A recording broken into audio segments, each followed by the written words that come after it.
ಇದೆಯಲ್ಲ, ಆ ಶ್ರಮಕ್ಕೆ ಒಂದು 4 ಮಾತಾಡಲೇಬೇಕು ಅಂತ ಮಾತಾಡ್ತಾ ಇರೋದಷ್ಟೇ.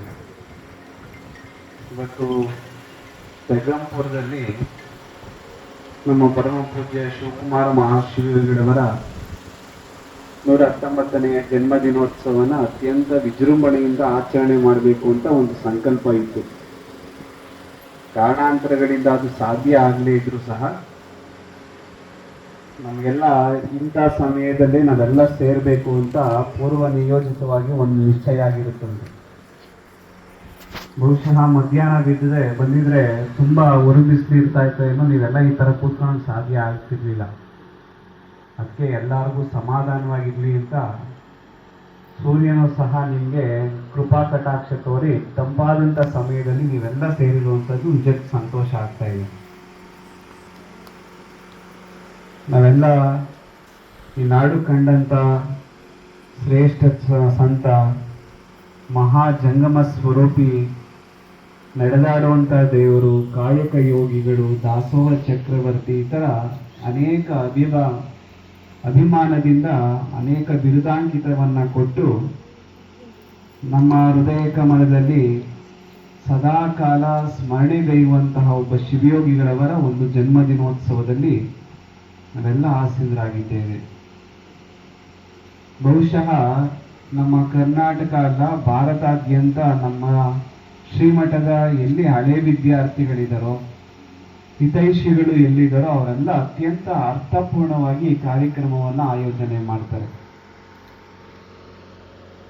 ಅವರ ಬದುಕಿನಲ್ಲಿ 2 ಪವಿತ್ರವಾದಂಥ ದಿವಸ, ನಮ್ಮ ಬದುಕಿನಲ್ಲೂ ಸಹ 365 ದಿವಸಗಳಿದ್ರೂ ಸಹ ಕೆಲವು ದಿವಸಗಳು ನಮಗೆ ವಿಶೇಷವಾದಂಥ ದಿನಸುಗಳು ಅಂತ ಅನಿಸ್ಕೊಳ್ಳುತ್ತೆ.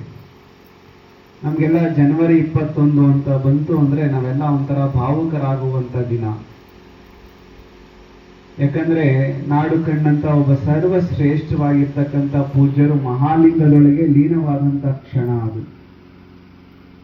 ಅದು ಕಳೆದ 2-3 ತಿಂಗಳಲ್ಲಿ ನಮಗೆ ಇನ್ನೊಂದು ಭಾವುಕ ಕ್ಷಣ ಯಾವುದು ಅಂದ್ರೆ ಏಪ್ರಿಲ್ 1ನೇ ತಾರೀಕು ಪೂಜ್ಯರ ಜನ್ಮದಿನೋತ್ಸವ ಅಂತಕ್ಕಂಥದ್ದು. ಈ ಪೂಜ್ಯರ ಜಯಂತಿ ಇದೆಯಲ್ಲ, ಜನ್ಮದಿನೋತ್ಸವ, ಅದು ಸಾಮಾನ್ಯವಾಗಿರುವಂತ ಮಹೋತ್ಸವ ಅಲ್ಲ. ಅದು ಒಂದು ಮಹಾನ್ ಚೈತನ್ಯದ ಆಗಮವನ್ನ ಅತ್ಯಂತ ಸಂಭ್ರಮದಿಂದ ಆಚರಣೆ ಮಾಡುವಂತಹ ಒಂದು ದಿನ. ಅದು ಏಪ್ರಿಲ್ 1ನೇ ತಾರೀಕು. ಏಪ್ರಿಲ್ 1ನೇ ತಾರೀಕು ನಮ್ಮ ಶ್ರೀಮಠದಲ್ಲಿ ಅತ್ಯಂತ ವ್ಯವಸ್ಥಿತವಾಗಿ ಎಲ್ಲರಿಗೂ ಸಹ ಕಾರ್ಯಕ್ರಮವನ್ನು ಆಯೋಜನೆಯನ್ನು ಮಾಡಿರ್ತಾರೆ. ಈಗಿನ ಪೂಜ್ಯ ಗುರುದೇವರ ಒಂದು ಸಂಕಲ್ಪ ಏನು ಅಂತಂದರೆ, ಆ ಏಪ್ರಿಲ್ 1ನೇ ತಾರೀಕು, ಜನವರಿ 21ನೇ ತಾರೀಕು ನಮ್ಮ ಎಲ್ಲ ಮಠದ ಸದ್ಭಕ್ತರು ಅವತ್ತಿನ ದಿವಸ ಶ್ರೀಮಠಕ್ಕೆ ಬರಲಿ, ಪೂಜ್ಯರ ಸಂಸ್ಮರಣೆ ಆಗಿರ್ಬೋದು, ಜಯಂತಿಯಲ್ಲಿ ಭಾಗವಹಿಸಲಿ, ಅದ್ರ ಜೊತೆಗೆ ಒಂದಷ್ಟು ಪ್ರಸಾದವನ್ನು ಸ್ವೀಕರಿಸಲಿ ಅಂತಕ್ಕಂಥ ಒಂದು ಆಶಯವನ್ನು ಇಟ್ಕೊಂಡು ಆ ಕಾರ್ಯಕ್ರಮವನ್ನು ಆಯೋಜನೆಯನ್ನು ಮಾಡ್ತಾರೆ.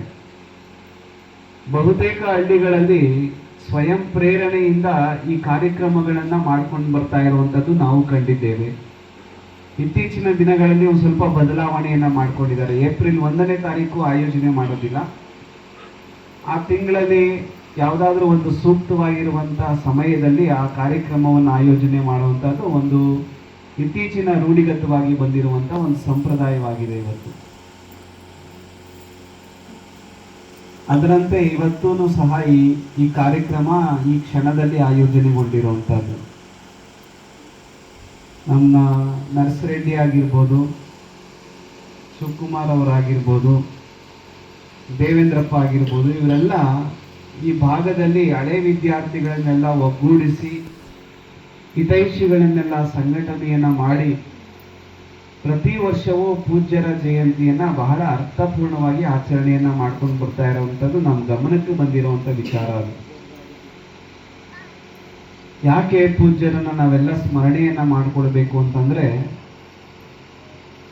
ಅವರು ಈ ಜಗತ್ತಿಗೆ ಬಂದು ತಮ್ಮ ಮಣಿಹವನ್ನು ಪೂರೈಸಿ ಹೋಗ್ಬೇಕಾದ್ರೆ ಒಂದಷ್ಟು ತತ್ವಗಳನ್ನು ಬಿಟ್ಟು ಹೋಗಿದ್ದಾರೆ. ನಾವು ಪೂಜ್ಯರ ಭಾವಚಿತ್ರವನ್ನು ಇಟ್ಟು ಅದಕ್ಕೆ ಪೂಜೆ ಮಾಡುವುದಕ್ಕಿಂತ ಹೆಚ್ಚಾಗಿ ಆ ತತ್ವಗಳ ಆಚರಣೆ ಆದಾಗ ಮಾತ್ರ ಈ ಜಯಂತಿಗಳು ಸಾರ್ಥಕವಾಗುತ್ತೆ ಅಂತ ನಾನು ಭಾವಿಸ್ಕೊಂಡಿದ್ದೇನೆ. ಏನೆಲ್ಲ ತತ್ವಗಳು ಪೂಜ್ಯರು ನಮ್ಮ ಪಾಲಿಗೆ ಕೊಟ್ಟು ಹೋಗಿದ್ದಾರೆ. ಅವರು ನಂಬಿದಂತ ಎರಡು ಶ್ರೇಷ್ಠವಾದಂತಹ ತತ್ವಗಳು ಜನಪ್ರಿಯ